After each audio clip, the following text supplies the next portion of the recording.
Hello guys, welcome back another video. Today in this video we will talk about how to cancel revive collagen subscription. Okay, so let's get started. So first of all, you can see over here, if you are going to cancel your subscription, or if you are going to change your delivery address, or if you want to skip your orders, so you need to provide a 24-hour notice period, like 24 hour prior to the next charge date, or you can say like next billing date. Okay, so you need to provide a notice, like you can cancel your subscription only 24 hours. Okay, so this is the minimum time period. Okay, and if we talk about like how to cancel, so first of all you need to visit on any search browser and you need to type how to cancel revive collagen subscription.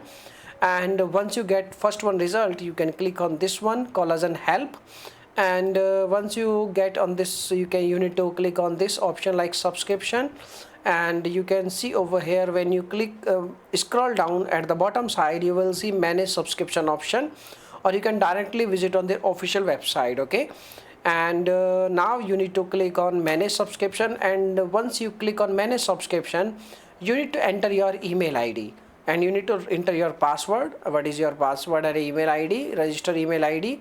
Basically you need to log in into your account, and once you log in into your account, it will redirect you to on a subscription page, and on the subscription page you can cancel your subscription very easily. Okay, so this is the method. Hopefully this video will helpful. If yes, please hit a like button, and thanks for watching this video. Bye bye.